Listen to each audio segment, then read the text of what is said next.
Indiana lawmakers are debating bills right now that have an impact on your life. And this includes everything from taxes to protections for children in daycare. But one very controversial bill is not on the agenda tonight. It's a bill that would offer protections based on sexual orientation. WSBT 22's Patrick Roth is live at the State House. And Patrick, the deadline is looming to move forward with the bills.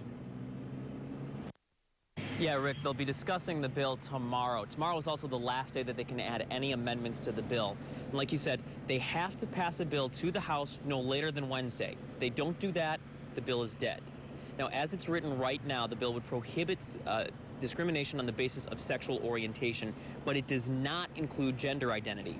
That's something that would be addressed in a later summer study session. And even so, some religious organizations and conservative Republicans say that the bill goes too far and would wind up infringing upon religious liberty. But other Democrats and LGBT activists say it doesn't go far enough and would only wind up hurting Indiana's reputation. It's really important, and I think, there's no way to drop the T, as some lawmakers have suggested, because sexual orientation and gender identity are two classes of people who deserve to be protected and deserve to be given equal rights. Now, to get out of the Senate, the bill would need at least 26 votes, and it is by no means certain that there are enough votes to do that. Several Democrats and some Republicans have already come out and said that they won't be voting in favor of the bill. Now, coming up tonight at 6, we'll be showing you what some local lawmakers saying they're hearing from their constituents back home and also how they intend to vote. Thanks a lot. Just hours ago, state lawmakers decided not to hear a bill about extending civil rights protections on the basis of sexual orientation. They need to pass something by Wednesday or else the bill is dead. WSBT 22's Patrick Roth is live in front of the State House right now. Patrick, tomorrow is the last day to add amendments to the bill.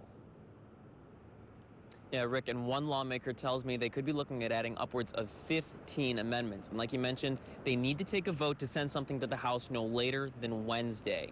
And they need to get 26 votes to do that, and that could be a really tricky thing to do.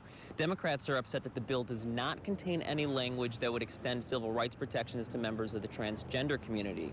Now, Republicans say that even as the bill is written right now, it would go too far and would wind up infringing upon religious liberty. Both sides agree, though, that whatever happens, the future of Indiana is at stake. I can tell you that my inbox is filled up with opposition to the bill, and that's a pretty telling thing. A lot of individuals in my community are very concerned about the bill and the direction that the state of Indiana is moving in this area. I've been hearing a lot about that bill, and frankly, I think people want us to just solve this issue. And frankly, that's 4 words and a comma.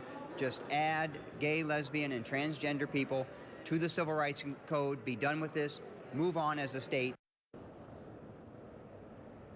Now, even if the bill does clear the Senate, it still has 2 major hurdles it needs to clear. First would obviously be getting through the House. Now, House Speaker Brian Bosma said he's not entirely too sure whether or not there'll be enough votes to do that.